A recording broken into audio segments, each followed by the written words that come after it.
Words About Books is an eldritch, shadow-haunted podcast. Aeon dead and quivering in the abyss. Stop it, Ben. You're scaring me. It stars a man of impeccable white breeding and another man of mostly white breeding. I'll let you guess which one's which.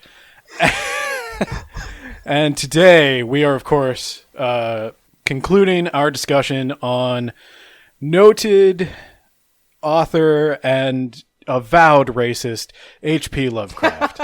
We are going to be talking about two of his short stories, one of which I like, one of which I don't. I suspect neither of which Nate likes. I think that this time I can say that I liked one of them, but not for the reasons most people would like it. And it's probably not the one that you like. I think we have differing opinions. Well, that's good. Give us something to talk about. So I am Ben. I am here with my co-host Nate, and today we are going to be talking about Pickman's Model and Cool Air. Yes, but first, I need to briefly touch on the Call of Cthulhu. Oh, that's right. You gave that a shot. Yeah, let us know how that turned out. Yeah, I said I'd give it a shot. I would read until he becomes really racist or until he starts repeating shit. And he uses the N-word really, really, like, right off the bat. But I was like, you know what? I'm going to give him one more. And then he said Cyclopean 3 times in the same page, and that was it. And looking on Kindle, I think it was like 7 or 8 pages on Kindle, which translates to 2 pages. And that's how far I got. So which of these two fine stories do you want to discuss first? Let's start with Pickman's Model. All right. So Pickman's Model is a very short story. I want to say... I think it's 5 pages. Yeah, it's only 5 pages in the book.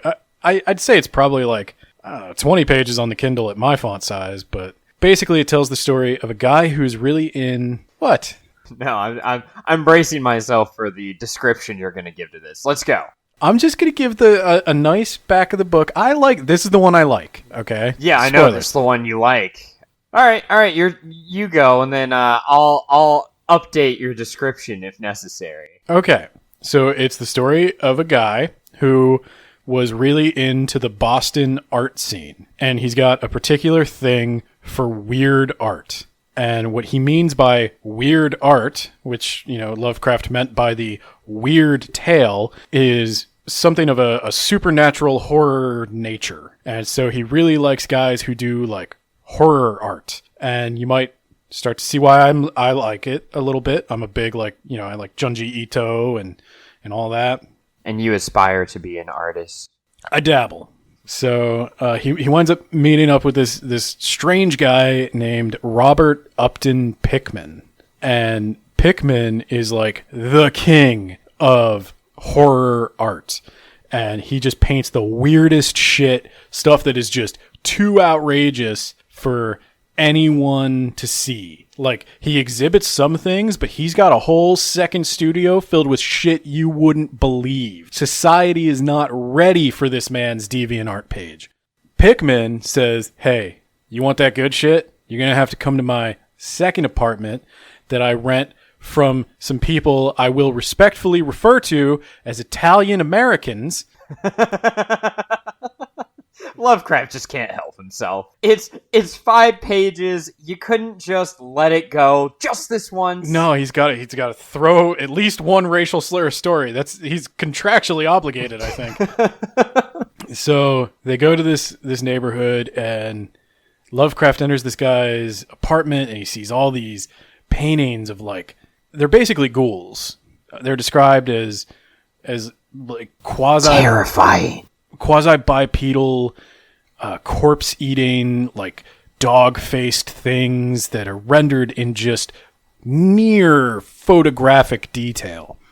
And there's just painting after painting. And this is actually one of Lovecraft's earlier stories written in the 20s. I think most of what we've read is from the 30s. And so this is sort of like where he's developing this. And this is a technique you might remember from At the Mountains of Madness. The paintings, see, they tell a story, a surprisingly clear story of how the ghoul things sometimes swap a human baby for one of their own babies, but also like the humans can become ghouls. He also his paintings also describe an evolution. He had a couple of ideas going on here. Now these are just paintings, so I don't know. I'm not going to judge Lovecraft, but there's a little bit of a changeling motif. Talk about the faces, Ben. Talk about the faces. We never did learn where he got the faces, but by God, the faces. The faces really creep him out. They're just so real, Nate. He just goes into this apartment, and like the further they go into the apartment, the more fucked up the paintings get.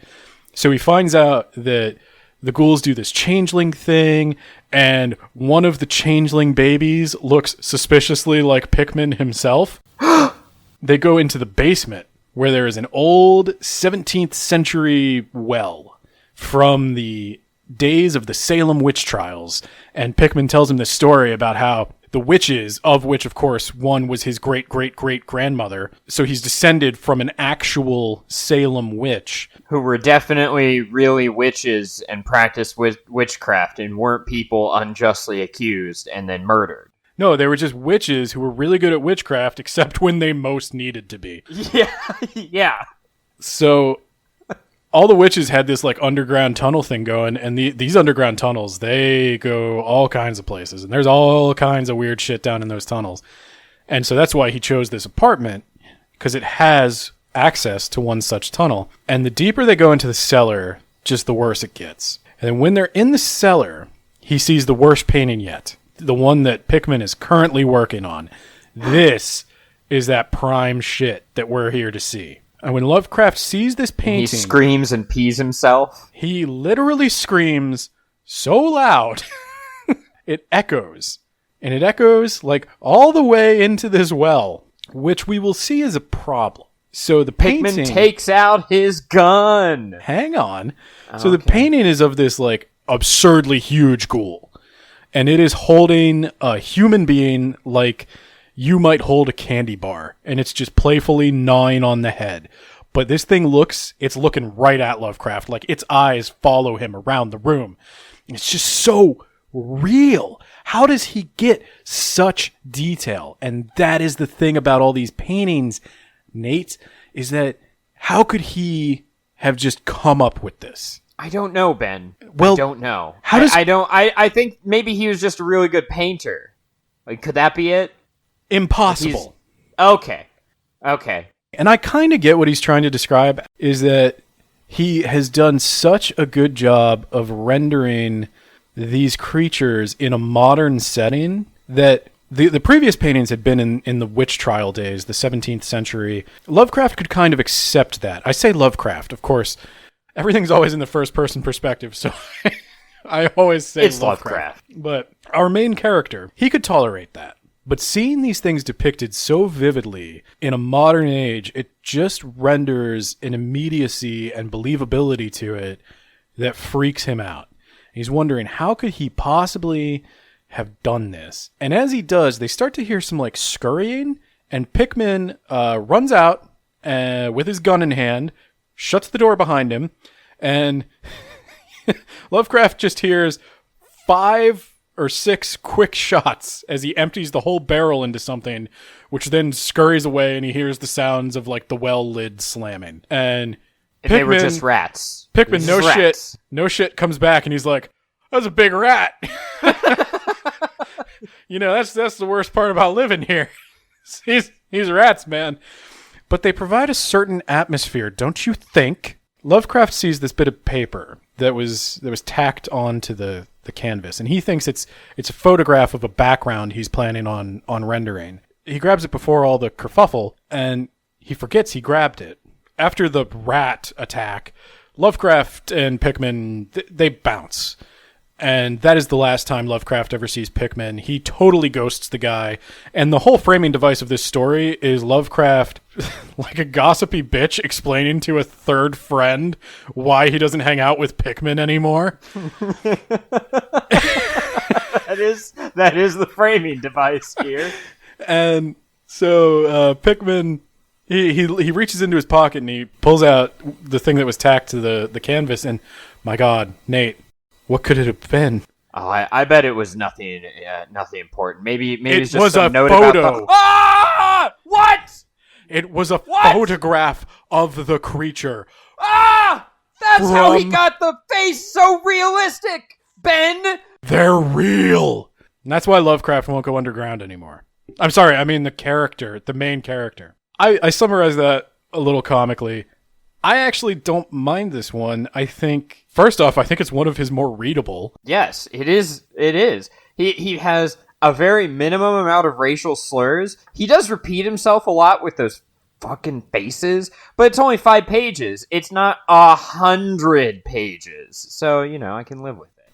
Well, and this time I think the repetition serves the story. Like, I was surprised. Are you trying to tell me that when Guy from Mountains of Madness kept calling them Mountains of Madness, that it wasn't serving the story, Ben? I thought the repetition in this case, it was something, it was more akin to like a PTSD description of somebody experiencing a traumatic event where he's talking to his friend, and I kind of just imagine him going, but the faces, like, I know this doesn't sound very scary, but there was something about the faces that they were just so perfectly rendered, so believable that, the way he's talking, it actually fits. And he had some legitimately solid prose in this one. There were like things I highlighted that I actually unironically think are cool quotes. You and I both highlighted this quote, but I actually kind of liked it, and I don't think you did.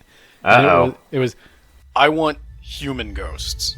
The ghosts of beings highly organized enough to have looked on hell and known the meaning of what they saw. So the reason I highlighted that quote was I was being silly. Because the note I had was, I want human ghosts, he said as he pulled out his gun. And then he did pull a gun out. It was so great. But, like, I thought that was actually a good thing to write for the mood. He's setting stuff up that there are beings that are not human, that there are things that are not complex enough to understand hell, but there are things that are complex enough. And it's just such a nihilistic little quote of saying all a human being is an animal that is well organized enough to know hell when it sees it. That is like one of the most nihilistic things you could say about the human experience. And he just works it in without saying, the world is not good and existence is bad and it's awful and I hate it. That is how I feel about that. He actually worked it into a conversation, and I enjoyed that. There was a little bit of sincerity in this one that I feel like Lovecraft polished out of his writing. I think he thought maybe he was writing too freely and he needed to tone it down to try to represent the careful men of science he normally pretends to be.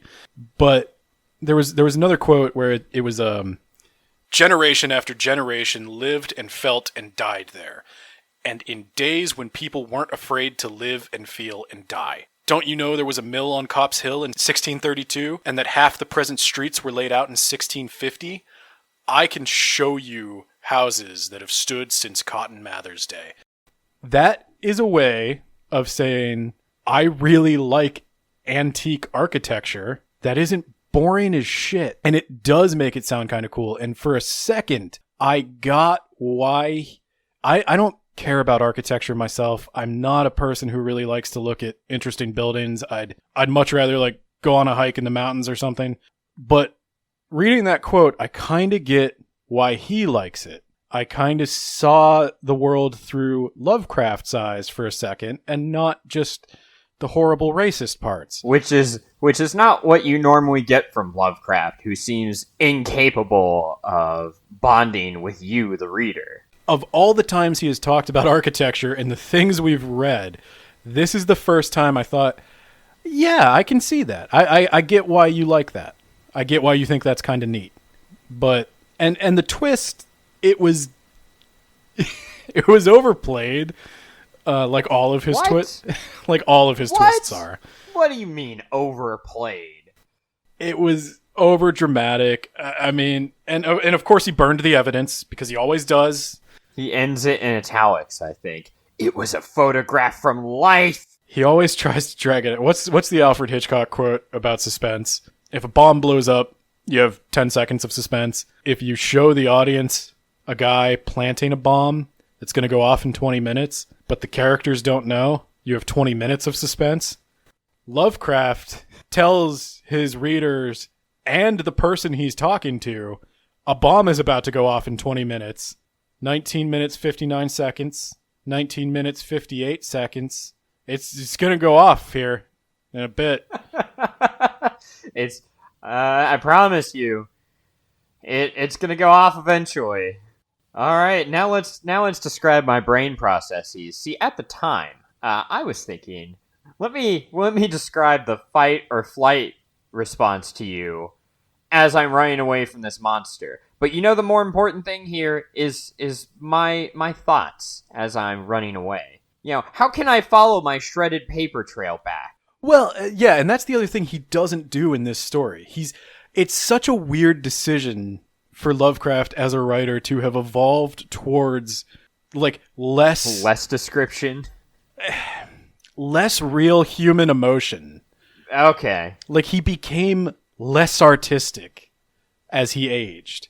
He became more like his mythos evolved more. And I think that's why people like the later Lovecraft stuff as opposed to the earlier Lovecraft stuff, is because he got more into defining that Cthulhu mythos and describing these neat creatures, and that's what everybody likes, but he lost the raw emotional style of the other artists he was mimicking in his youth.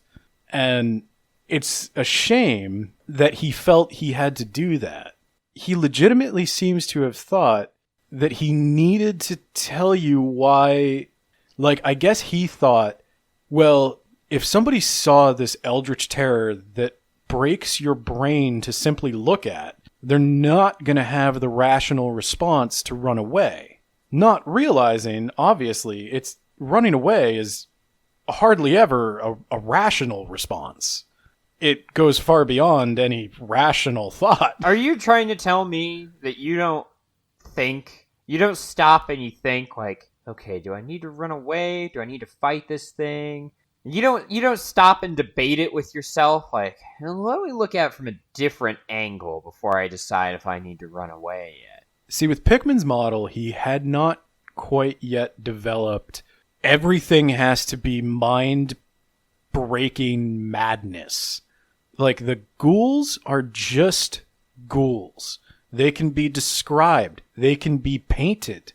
They don't literally drive you insane to look at. This is one of the few instances of a Lovecraft story where the protagonist sees the monster over and over and over, and at no point does he go literally insane. But other people are constantly like, if they see too much, they go nuts. But this guy was in a house full of it.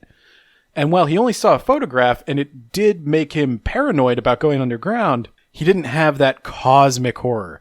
This was more of a traditional Gothic tale. It wasn't cosmic horror. And if he could just have married the two kinds of writing, if he could have gotten the Gothic emotion into the cosmic horror, I think we'd be having a totally different conversation about Lovecraft right now. He would also have to drop some of the weird breeding shit. That would be preferable. That would help. I don't think that would fix all my problems with his writing, unfortunately. Go ahead and tell me why this one didn't work. Oh, I just had it was nothing to me. It didn't like annoy or piss me off like Mountains of Madness or Innsmouth.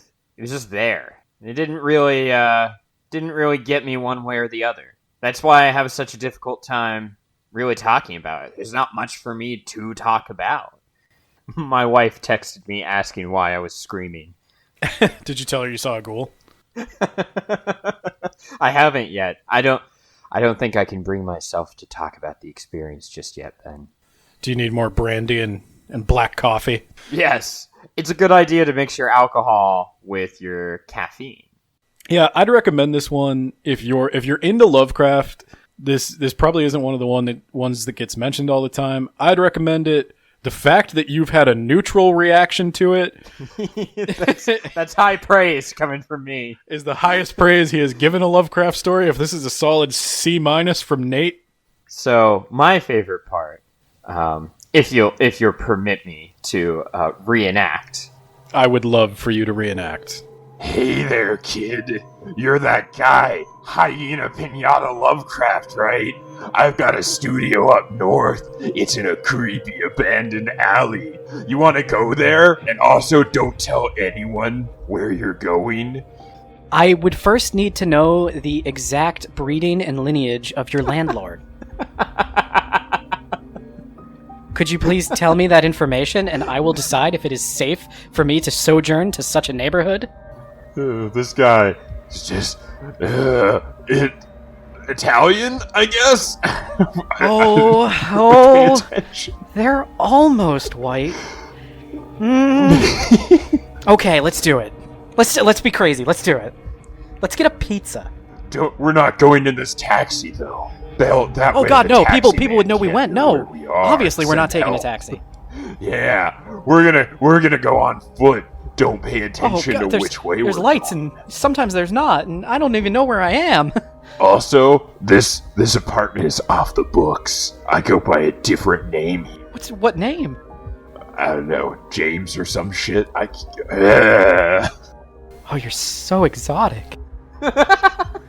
This is where I do my best work. Oh my, do you need a model? I'm gonna paint you like one of my French girls. Oh, thank God they're French. Okay, I can work with that. I don't know why I always go there with Lovecraft. I just get that vibe. I'm what the man in the street would call fairly hard-boiled. God, he says exactly that. I have to admit, when I read that line, I have that highlighted. He literally says, I am what the man in the street would call, quote unquote, hard-boiled. Motherfucker, no one in the history of this earth ever called you hard-boiled from the day you were born. All right, are we ready to move on to Cool Air? I think we got to get to the main event. All right, Cool Air by Henry P. Lovecraft. Whoa. Cool Air is a story about a man failing to understand both physiology and air conditioning to such a degree that zombies are the end result. There's also some really exotically accented Spanish woman landlord that he throws in there because he can't help himself. He just wants you to know how little he thinks of the people. Like, there were insensitively written minority characters, and yes, he was not the only person to phonetically depict an accent, but he is one of the few to depict it to this degree of every person he meets that he doesn't like. He's literally just making fun of them. Yeah, he's a dick about this, for sure. So it starts with, you ask me to explain why I'm afraid of a draught of cool air, which it seems pretty normal, actually. No one asked you that. No. So this is the story of some weird spilled chemicals in his new apartment coming from upstairs. It's like ammonia. And You just know there was a water leak above Lovecraft's apartment. He was like, you better believe I'm writing a story about this. so he complains to his very racist landlord. Not the landlord herself is not racist. How she's portrayed is racist as shit. And through this interaction, Lovecraft finds out, And all she is perfectly nice to him. yes! and does everything he asks for. I'm glad it's your turn to be pissed off this week. Yeah, no. I was so drained after last week. I'm sorry, that accent shit, because you know this is based on a real experience he had. Oh, for sure. He was probably living in a slum. He was living in Red Hook in New York City, and he hated it. And he probably rented an apartment from a Hispanic person, and he is making fun of that person, that real person who probably existed. I don't know if they did. I'm just saying slanderous shit now, but I bet it's true. I bet he's just making fun of his old landlady, who, even by his own description, was nothing but kind to him. Yep, but she was, a, quote, Spaniard a little above the coarsest and crudest grade. What does that even mean? Well, as we found out, too much more ancestry, I guess. Every story is a slur or an accent or something. He has to put it in. So the guy upstairs who spilled all this chemicals through the floor like an asshole, is a doctor, and it turns out he's pretty cool because he's mostly white. He rents out 2 rooms, and he has a new and spanking new air conditioner machine, don't you know? And one afternoon, Lovecraft has a heart attack, and he crawls his way upstairs to get some help. Now, at first I thought this is why you had me read this, because he didn't understand that wasn't a heart attack. That was part of it. Because, yeah, he says it's a heart attack, and then he says, I dragged myself upstairs, and I was like, hold on, wait, hold on, no you didn't. So I Googled, and I realized from, this is the second time I've Googled this, because I Googled it the first time I read Cool Air, probably 2 years ago.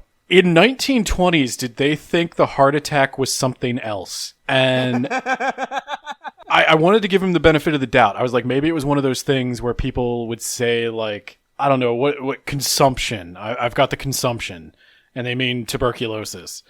And that's not what I would think. That's not how I would define the word consumption nowadays. So I was like, was it something like that? Did he think a heart attack was some other medical condition? Near as I can tell, and you might know better than I do, or one of the listeners might be able to correct us. As near as I can tell, a heart attack has always referred to the collection of symptoms that are like chest pain followed by very instant death.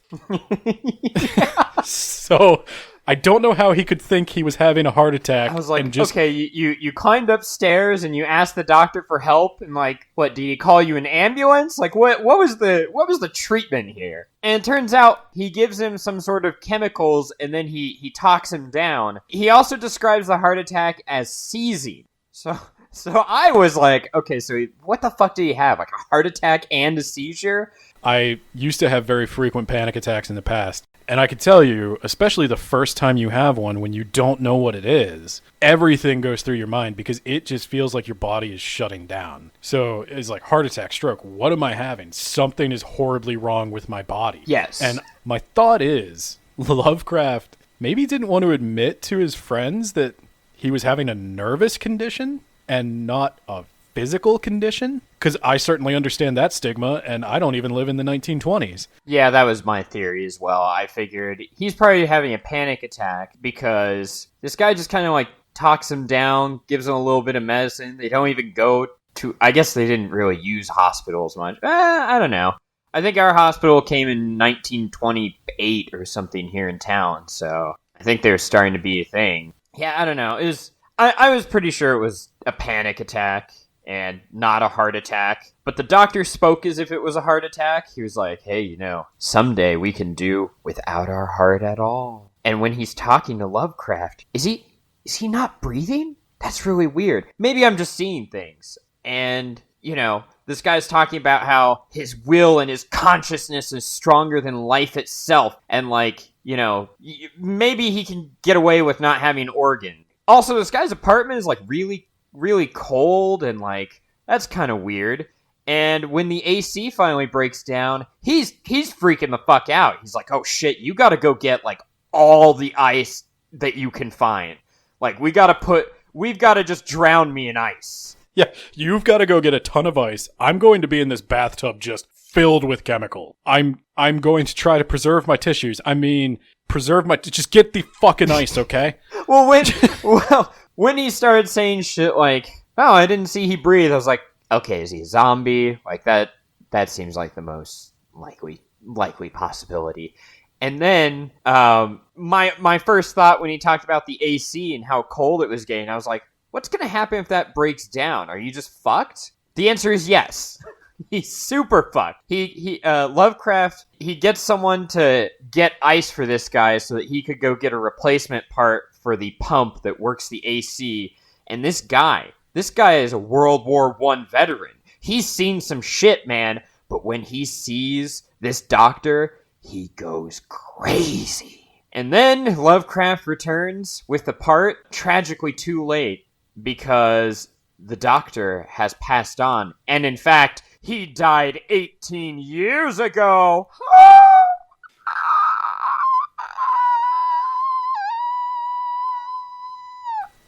Wow. That was impressive. Can we talk about the fact that this 1930s air conditioner got an apartment in the heart of New York City down to 34 degrees in the middle of summer? I was like, are you fucking kidding me? I was like, shit, Lovecraft, get me one of those. Yeah, exactly. My AC would die trying to do that. Why didn't he just go to Antarctica? There's already a city waiting for him. Or Moscow, or Canada. Well, Moscow was not a good place to live at that time. If you're a fucking zombie. I don't know. I think that they could put you in a work camp, and since you can't die, you can't be worked to death, and they can just get unlimited free labor. He's literally falling apart. He can't fall apart if it's like 32 degrees, Ben. I want to tell you, I gave this one 3 stars. This is the best of Lovecraft to me. All right, and I know that's probably destroyed like everyone who's like, God, I hate Nate. He doesn't like Lovecraft. Like, fuck this guy. They're gonna hate me even more for saying that.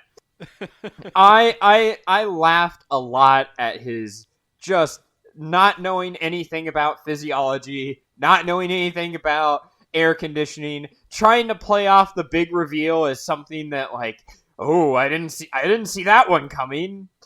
It's like, it's so like he's got that annoying racist shit. Okay, I really hate that, but he doesn't repeat himself as often.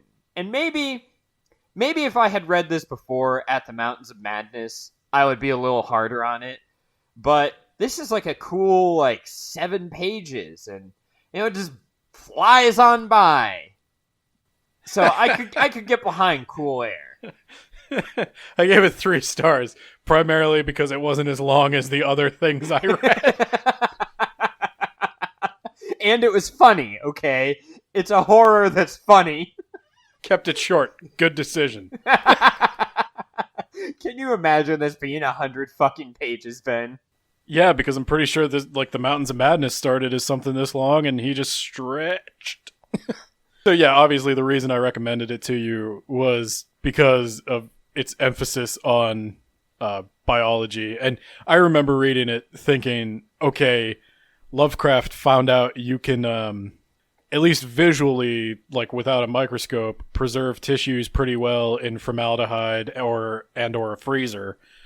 And he was like, chemicals and cold, what might they be capable of? Could preserve a body forever.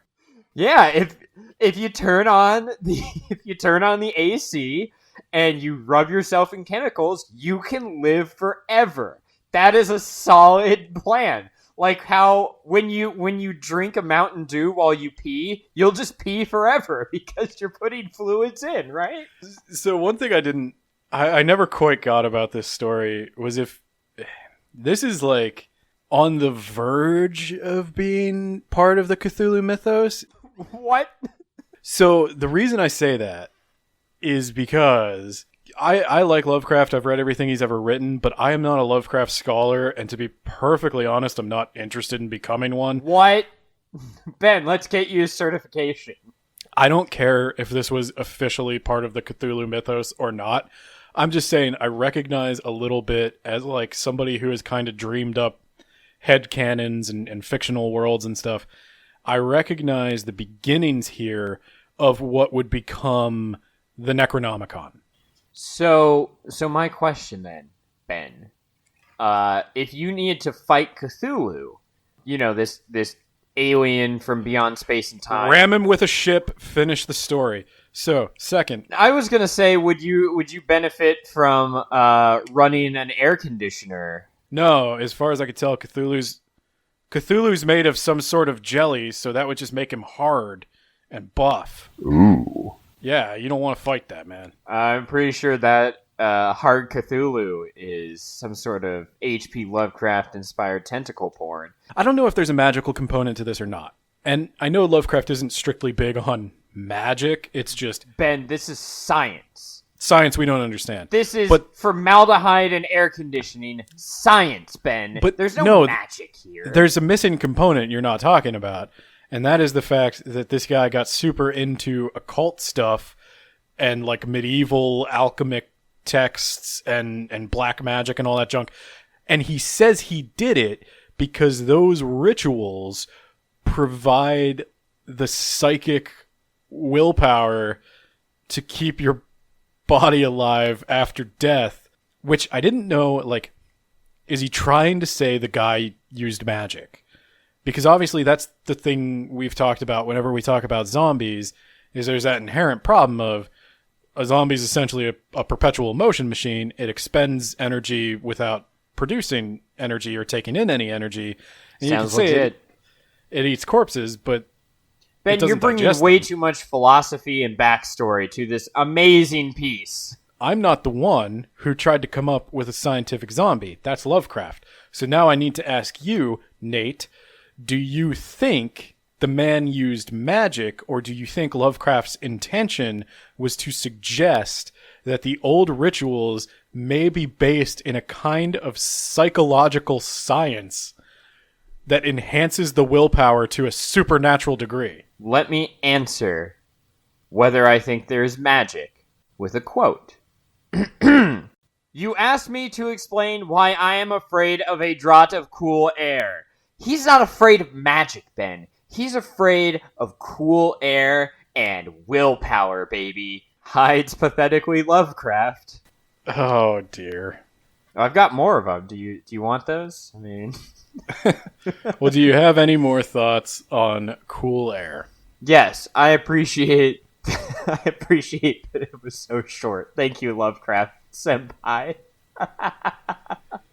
I think I do Ham think and pineapple Lovecraft, baby. I don't know what kind of feedback we'll get on these episodes. At WAB Pod on Twitter. That's how you could reach me. Honest to God, WAB Pod Twitter or the Goodreads group. I would love to hear what you guys think about these Lovecraft books, because I'm familiar with the Lovecraft fandom. As a horror fan, you cannot ignore Lovecraft. So, Ben, I think we already established that I am the horror guy on this podcast. what I was going to say is I think a lot of people would disagree with the stories I chose for this podcast. Or for this series. They might say I did not highlight Lovecraft's best work to you. But I do think some of the things that would be recommended to you would be The Call of Cthulhu. Already read it. You didn't, but...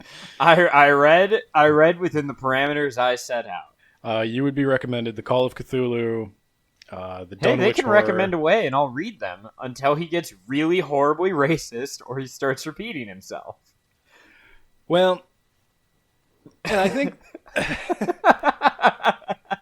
No, I think that's totally fair. I think one of the questions I wanted to tackle, and I set this out in the first episode in this series, is Lovecraft's a complicated person. In some ways, he had an easy life, but in many ways, I don't think he did. I think it's pretty obvious that Lovecraft struggled with his mental health. He definitely struggled with his self-esteem. Yeah, people, nothing I do or say about him or his legacy can ever compare to what life did to him, okay? That's very true. But one of the mysteries I wanted to try to solve and I think this should be the bulk of our final thoughts. And I'm interested in any ideas you have, because you're coming to this as an outsider. I wonder, why do you think this man has the reputation that he has? Why do you think he has endured and come to like possibly the height of his popularity? I don't think Lovecraft has ever been more popular than he is today. All right. Well, that ties into one of the points of my closing thoughts, Ben. It's been argued that Lovecraft should be studied in English classes as like a great American writer. And let's be honest, he's not. He's got ideas. He's got terrible execution. But what he should be studied in, I mean, okay, if you're studying horror, I guess he is a part of history, because he is kind of the guy everyone knows cosmic horror for. So there's that. And also, he needs to be studied in marketing classes. They need to say, here is a book by this guy. Here's how many dollars that produced. And like, talk about getting the absolute most out of the bare minimum, right?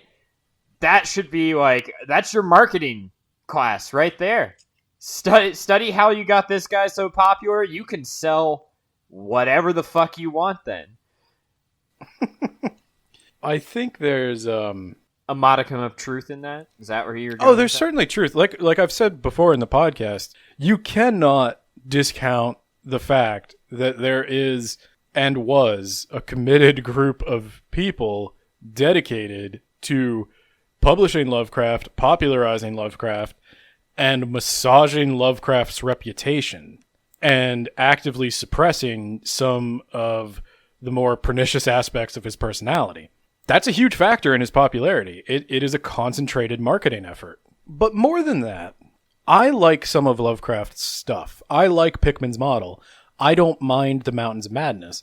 There's something to be said for the fact that he was thinking about cosmic horror at a time when not a lot of people were.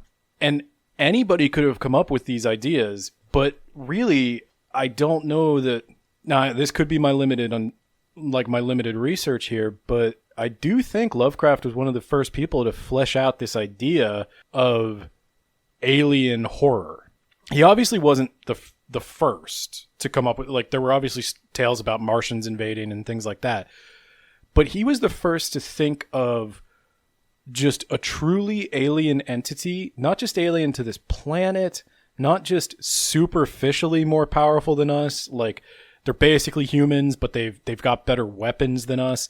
He thought of things that were truly psychologically and just in every way beyond our understanding. He was kind of trying to reach outside himself to study consciousness and what that means and how you can find horror in those in-between places. It's tough to define cosmic horror, and I think a lot of Lovecraft's ideas, though they're not great, certainly people that are studied in English classes are better authors, but I guess I'm willing to bet, have you ever read 1984? No, but I know what it's all about. Have you ever read Brave New World? I have not. I run a book podcast, Ben. I know. I don't have time for these books. To Kill a Mockingbird. Yes. Okay. Did you find it really enjoyable and super exciting? Yeah. But you know it's a good book. You're supposed to say it's a good book. Sure. But you personally... I'm making a point with this. I'm being a little bit of a devil's advocate here. Oh, Jesus. Okay. My point is... Or Cthulhu's advocate. All right. Lovecraft would prefer Yog-Sothoth's advocate. We didn't actually even get to a Yog-Sothoth story, which is probably what Lovecraft would be most upset with me about. That night, I made a lot of fun of him. And you're a ginger. You out me? Oh my God. It's all right. I can say that. My wife is one too. Now people won't know. Now people know I don't have perfect breeding. No, my what I'm devil's advocating is a lot of the books that are taught in English classes, they're not taught because of their excellent and deep prose. They're taught because they show the power of the novel to capture very important ideas. Like some novels, like 1984, like To Kill a Mockingbird, Brave New World, these are all novels where their philosophy is the point more than the prose. You may find them enjoyable to read, but by far, at least to me, the most interesting thing about them is the ideas they bring to the table. They're not telling me something about a fictional world. I'm not learning a bunch of like D&D things that I can geek out and obsess over. They're telling me something about the real world. Can you imagine a DM going, all right, you see something and like it's really scary and like you're insane now? Like you can't even comprehend what it is that you're seeing?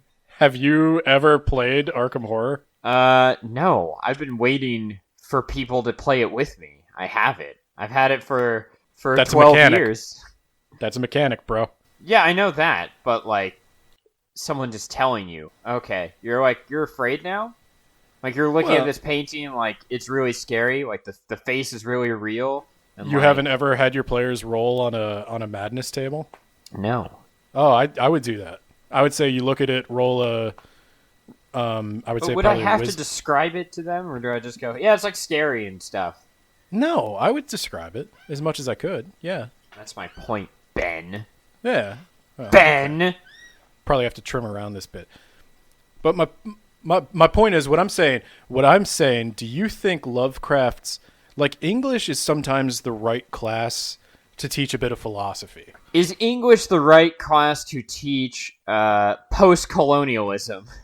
No, I was going to say sometimes English is the right class for a bit of philosophy. You're not reading 1984 to get some of that sweet, sweet poetry. Though there are really solid quotes and very powerful I do quotes. read Dune for that sweet, sweet poetry. Gurney Halleck, mwah, beautiful. But I think sometimes you teach a book to show the power of the novel. And Lovecraft, you could make a case that he's influenced so much of pop culture, it might be worth taking a look at the source material. Let me ask you this. Do you think if Lovecraft was taught in English classes, there would be as many Cthulhu t-shirts out there? Ooh, that's a good point. We should teach Lovecraft in English classes. I'm on board with this now. In all honesty, that was one of the questions. Cthulhu, is he public domain then? Yeah, I think You want to so. make a shirt for our podcast? Chill out Cthulhu merch. I think I really have turned the corner. Because you're right, there are books that you read in school that are not that great, but it's not about the writing itself, the prose itself. So maybe we should teach Lovecraft in English class. I think I've turned the corner. You've got some solid points. I'm not even necessarily saying we should. I'm trying to spark a little bit of conversation or a little bit of thought about why we don't. Maybe we should. Maybe we shouldn't. In my opinion, you can't read too much. No, I would say like one story. No, I meant that as you can't, as a person, read too much. You should read everything. Oh, I see. I see what you're saying. You took it literally as you please cannot don't read too much. Too much of Lovecraft. No, the other thing I wanted to say. There's Cthulhu 2020 shirts, Ben. There always are. There were Cthulhu 2016 shirts. There's a Muad'Dib 2020 shirt. And I guess those people didn't read the story because if they thought things were a little fascist now, just read fucking Dune Messiah, please. Oh no, I know that the end of Dune is a bunch of people getting genocided. But I know go on. you know that. But the Muad'Dib 2020 guy know that. Well, he'll fucking find out when he watches the movie, right? God damn it. The second thing. So there's two bits of Lovecraft's enduring popularity. The first is the enduring popularity of his work, which I think there are good arguments for he had legitimate ideas conveyed in a not so skillful way, but he got them out there. It inspires people. That's great. The second is the weird idealization of the man himself. This might be something I talk more about in the blog, where we do our additional show notes and commentary at blog.wordsaboutbooks.ninja. But I could name half a dozen off the top of my head instances of H.P. Lovecraft appearing in fiction as a character, and that portrayal I don't mind that he's portrayed positively, but they never tackle any of the problems. And I have seen this tendency of people to want to massage. I don't think there's any problem with liking the work. If you want to say separate the art from the artist, and I'm not saying hate H.P. Lovecraft. There are reasons he was the way he was. They're not great. He's not responsible for his actions, but he didn't have an easy go. And it's like you said, he's kind of an insecure little man. He's depressed, and he punches down. He punches down every chance he gets because he hates himself. I think where I come down, I understand why the Cthulhu mythos is still big. I understand why these stories are still big. I don't get the portrayal of H.P. Lovecraft as some kind of like fictionalized dark hero. That's where I got to get off the train. Not saying you're a bad person if you do. Not saying you have to agree with me. I don't think there's any horrible thing here. I'm probably going to piss some people off with this, but that is my stance. Like I wouldn't feel comfortable writing a fictionalized Lovecraft without at least attempting to address some of that. To each his own, live and let live. I'm not out here trying to cancel anybody, but I think it's important. As a horror fan, I think our community's got to be real careful because we deal with some super sensitive topics, and the envelope's always being pushed, and we need to make sure we're pushing the right way. Sorry, I got all serious there. Yeah, you had a lot to say. It's something I really try to reckon with, and that's kind of why I'm interested in other people's opinions, because I'm not super confident in my own opinion. I'm still trying to figure out this relationship to an author who is problematic, to say the least. So, Ben, what are we reading for next time? I don't even remember the title of it. It's How to Pick Up Women with a Drunk Space Ninja? Yeah! And it is by J. Key. Yes. All right, I did remember it. Yeah, you remembered it flawlessly. I remember the cover. like whenever you ask me what book we're reading next month, I'm always like, cover. Oh, that's not words. Thanks, brain. And then I promise I won't pick comedy book for a little while. Well, guys, I think that's it for our Lovecraft series. I hope you enjoyed it. I'm sure it wasn't what many of you were expecting, but I enjoyed it. I learned a lot myself. I really liked looking at this with Nate, who was coming at it from the first time. And let us know if you'd like to see more deep dives into authors like this, or if you never want to hear me talk about your favorite author again. And you could... Oh, we're coming after your favorite author, Jim! You can let me know these things at WAB Pod on Twitter. You can check out our Goodreads group, which is the Words About Books podcast group. You can also, of course, check out our blog for the podcast, where we have additional show notes and commentary. I can almost guarantee there is going to be a couple posts following our Lovecraft discussion. So you can check that out at blog@wordsaboutbooks.ninja. And again, yeah, we'd just love to hear from you, whatever forum you feel most comfortable with. I'd love some feedback. I'd love to know what you think about this podcast format, what you think about H.P. Lovecraft, and if you have any general feedback for us, we'd love to talk to you. And with that said, guys, I think we will see you in 2 weeks with How to Pick Up Women with a Drunk Space Ninja by J. Key. Bye. I've seen Lovecraft. He looks like a penguin. Which, again, he gets pissed off at penguins in Mountains of Madness. I wonder if that's some projection. if he's mad about his penguin father who went out for cigarettes and never came back.